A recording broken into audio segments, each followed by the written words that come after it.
कोना कोना छान मारो, हमें उसे हर हाल में ढूंढना ही होगा। त्रिचाला ने अपने साथियों को सावधान करते हुए कहा। त्रिचाला नीले रंग की एक बेहद खूबसूरत सी तितली थी। उसके पंखों पर लाल और पीले रंगों के खूबसूरत डिजाइन बने हुए थे। जब वो अपने पंख फैलाती तो ऐसा लगता जैसे आसमान में इंद्रधनुष उतर आया है। वो और उसकी तितलियों की फौज पूरे कानन वन की घाटी में उड़ते हुए वहां की सुरक्षा व्यवस्था पर नजर बनाए रखते थे। इधर उधर देखते हुए त्रिचाला की नजर अरण्या के ऊपर पड़ी, जो गर्म पानी के सोते में पांव लटकाए बैठी थी। अरण्या, तुमने आज सुबह यहाँ आसपास किसी पक्षी को गिरा देखा था क्या? उसने दूर से ही आवाज लगाते हुए पूछा। अरण्या अपने पीछे त्रिचाला की आवाज सुनकर ही घबरा गई। अगर उनकी नजर अभिराज पर पड़ गई तो उसकी खैर नहीं थी। तुम्हारा दिमाग तो ठीक है। अभिराज को पानी से बाहर आते देखकर अरण्या को ऐसा लगा जैसे उसका दिल उसके सीने से उछलकर बाहर आ रहा हो। बिना सोचे समझे उसने अभिराज के सिर को अपने पांव से वापस पानी के अंदर दबा दिया। चिड़िया? कौन सी चिड़िया? मैंने तो यहाँ कोई मच्छर भी नहीं देखा। अरण्या ने जल्दी से जवाब दिया।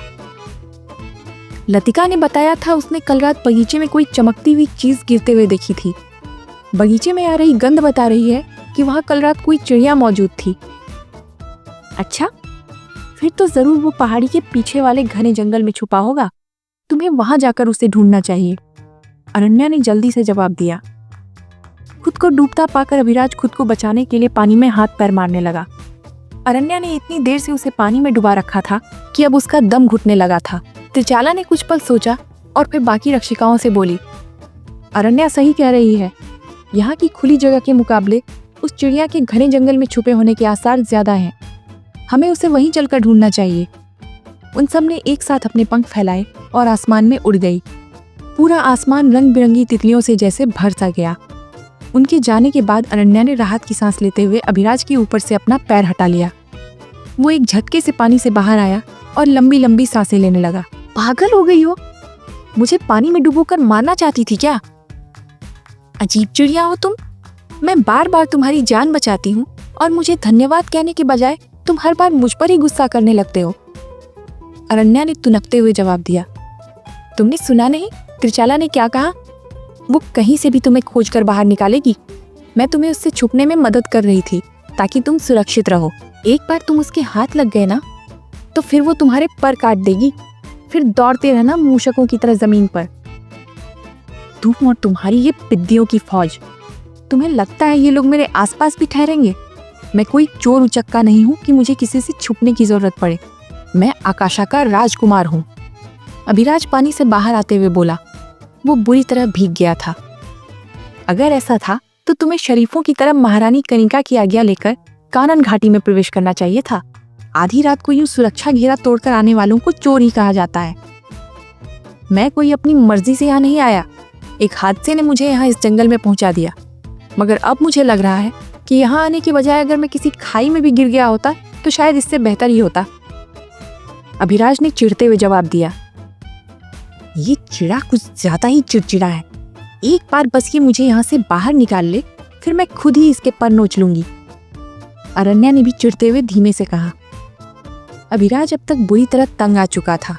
हालांकि इस बात को लेकर वो पूरी तरह आश्वस्त था कि इस कानन घाटी में उसे किसी से कोई खतरा नहीं है।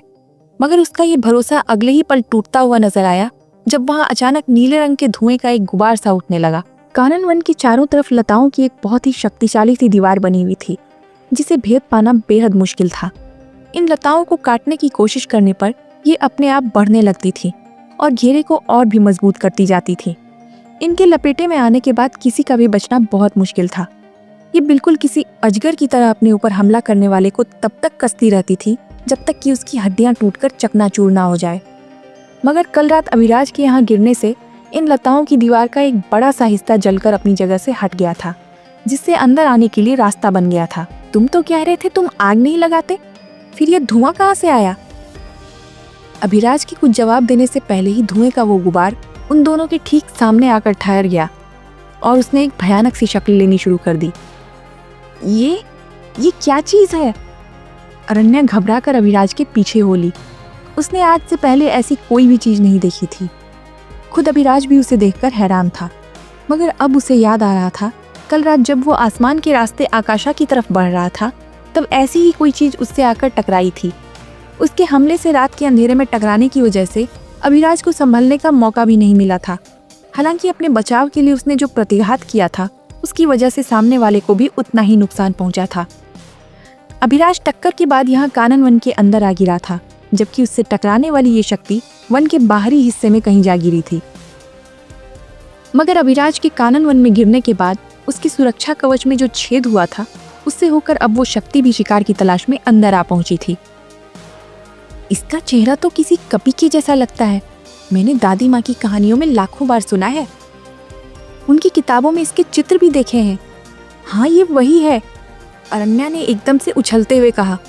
अब चौंकने की बारी अभिराज की थी। उसने नवाजों का जो इतिहास पढ़ा था, उसमें उसे भी कपी राजा के बारे में बताया गया था। इतना तो वो भी जानता था कि कपी राजा की आत्मा को बड़ी मशक्कत के बाद कैद किया गया था और फिलहाल उसकी आत्मा नवाजों के महल में ही कहीं कैद करके रखी हुई थी।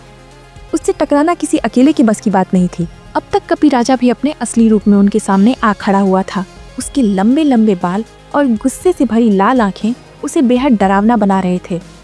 सैकड़ों सालों तक कैद में रहने के कारण वो बेहद भूखा और कमजोर भी था। इसके अलावा उसकी 80% शक्तियाँ अब भी कैद में थी।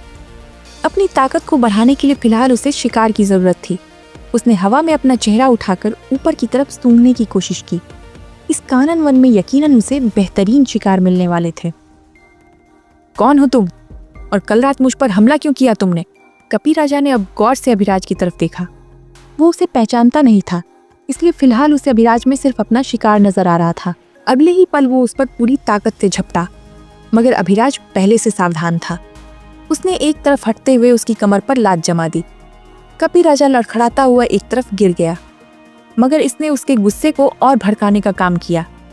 उसने अपने शरीर को दोबारा विशालकाय धुएं के गुबार में बदल दिया और अभिराज के चारों तरफ घूमने लगा। शायद इस धुएं में जहर का कुछ पुट था, जिसकी वजह से अभिराज पर बेहोशी छाने लगी। कपी राजा उसे अपने साथ उड़ा ले जाने को तैयार हो गया। किसी शांत जगह पर जाकर उसे अपने इस शिकार की सारी ऊर्जा को खुद में समाहित कर अपनी ताकत को बढ़ाना था। मगर जैसे ही उसने वहां से जाने की कोशिश की, अरण्या उसके सामने आ खड़ी हुई। ओ दुष्ट राक्षस, छोड़ दो उसे, उसकी हिफाजत मैं कर रही हूँ, तुम इसे यहाँ से नहीं ले जा सकते। कपी राजा ने एक नज़र उसकी तरफ देखा और फिर उसे नज़रअंदाज कर आगे बढ़ गया। ये देखकर अरण्या ने एक बड़ी सी लता को उसकी तरफ फेंका, जो जाकर उसके पैरों से उलझ गई। अरण्या ने उसे पकड़कर वापस खींचा और वो मुंह के बल जमीन पर जा गिरा। हाँ, अच्छे अच्छों को धूल चटाया है मैंने, मुझसे उलझने की कोशिश भी मत करना, अरण्या ने अपनी सफलता पर खुश होते हुए गर्व से भरकर कहा। कपी राजा पहले तो सिर्फ अभिराज को ही यहाँ से ले जाने वाला था, मगर अब अरण्या को उलझते देखकर उसने उसे भी अपने साथ ले जाने का मन बना लिया। उसने उन्हीं लताओं को पकड़कर अपनी तरफ खींच लिया और अरण्या एक झटके से उसकी तरफ खींचती चली गई। कपी राजा ने अपनी शक्तियों से उसके ऊपर वार किया और अरण्या के मुंह से घबराहट में चीख निकल गई। मगर तभी कुछ ऐसा हुआ जिसकी कपी राजा ने कल्पना भी नहीं की थी। उसकी शक्तियां उलटकर वापस उसी की तरफ लौट गई और खुद उसे ही बुरी तरह चोटिल कर गई। उसने आश्चर्य से अरण्या की तरफ देखा। एक छोटी सी पौध के अंदर इतनी ताकत कहाँ से आई कि वो उसका मुकाबला कर सके। उसने गौर से अरण्या की तरफ देखा और फिर उसे नजर आया वो सफेद शक्तिपुंज जो उसके गले में पहनी माला के साथ लटक रहा था। एक ही पल में उसकी आंखें सिकुड़ गई। ये आत्मशक्तिपुंज उसकी रक्षा कर रहा था, मगर ये उसे किसने दिया होगा? इसे जानने का बस एक ही तरीका था कि वो उस शक्तिपुंज को किसी तरह छूकर उसके साथ संबंध स्थापित कर सके।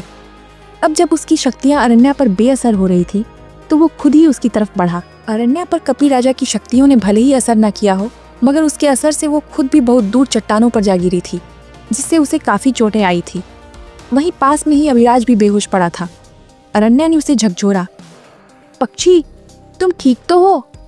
होश में आओ, हमें यहाँ से निकलना होगा, वरना वो हम दोनों को ही मार डालेगा। मगर अभिराज किसी भी तरह होश में नहीं आ रहा था। उधर कपी राजा भी उसके करीब आता जा रहा था। आखिर उसने खुद ही उसका मुकाबला करने का निश्चय किया और आसपास की लताओं को उसकी तरफ फेंककर उसे दोबारा अपने जाल में उलझाने की कोशिश की। मगर इस बार कपी राजा ने अपने एक ही वार में उन सारी लताओं को काट डाला। उसे हर पल अपने करीब आते देखकर अरण्या की समझ में ही नहीं आ रहा था कि वो क्या करे। आखिर में जब उसे और कोई उपाय नहीं सूझा तो उसने कसकर अपनी आंखें बंद कर ली और खुद को भाग्य के भरोसे छोड़ दिया। अरण्या के करीब आकर कपी राजा ने उस सफेद शक्तिपुंज की तरफ अपना हाथ बढ़ाया और तभी वहां जैसे भूचाल आ गया। बिजली की तेज रफ्तार के साथ एक विशालकाय सांप उन दोनों के बीच आ कूदा। अरण्या ने डरते हुए अपनी आंखें खोली और फिर जो उसे दिखा उसे देखकर उसकी रही सही हिम्मत भी जवाब दे गई। इतना विशालकाय सांप देखना तो दूर, उसने आज तक कभी ऐसे किसी सांप के बारे में सुना भी नहीं था। उसने अपनी लाल और हरे रंग की स्केल्स वाली पूंछ में कपिराजा को लपेटा और उसे अरण्या से दूर पटक दिया। इस अप्रत्याशित वार से कपिराजा बुरी तरह दहल गया। नागेश, वो गुर्राया, दोबारा मिलकर अच्छा लगा। मैं कब से इस दिन का इंतजार कर रहा था जब हम फिर आमने सामने हों।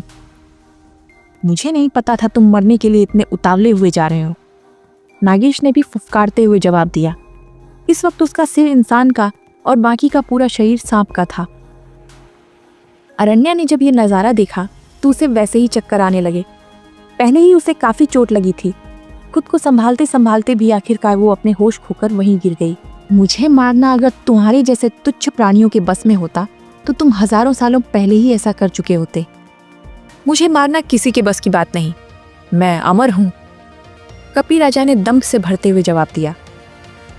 इस दुनिया में ना कोई अमर हुआ है और ना कभी होगा। जो इस दुनिया में आया है उसे एक समय के बाद जाना भी होगा। तुम्हारा भी वक्त जरूर आएगा, नागेश ने भी पलटकर जवाब दिया। ये शक्तिपुंज इसके पास कहाँ से आया? तुम इसे ये शक्तिपुंज नहीं दे सकते, क्योंकि आत्म शक्तिपुंज केवल किसी के मरने के बाद ही उसके शरीर से उत्पन्न होता है। कौन है ये लड़की? कपी राजा ने अब अरण्या की तरफ इशारा किया। इससे तुम्हारा कोई वास्ता नहीं, नागेश ने गुस्से से दांत पीसते हुए जवाब दिया, जिसे सुनकर कपी राजा के विकृत से चेहरे पर एक जहरीली सी मुस्कुराहट तैर गई। फिर तो जरूर मेरा इससे कोई बेहद गहरा वाला वास्ता है। उसने वापस अरण्या की तरफ अपनी शक्तियों से वार किया, मगर इस बार नागेश उसकी सुरक्षा के लिए मौजूद था। उसने फौरन उसके चारों तरफ एक सुरक्षा घेरा तैयार किया।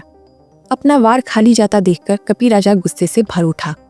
उसने वापस एक बार जहरीले धुएं का प्रयोग करते हुए नागेश को अपने रास्ते से हटाने की कोशिश की, मगर नागेश के ऊपर उसका क्या असर होता। उसके अंदर तो खुद ही कूट कूट कर भयंकर जहर भरा पड़ा था, जो एक ही बार में पूरे कानन वन को खत्म करने के लिए काफी था।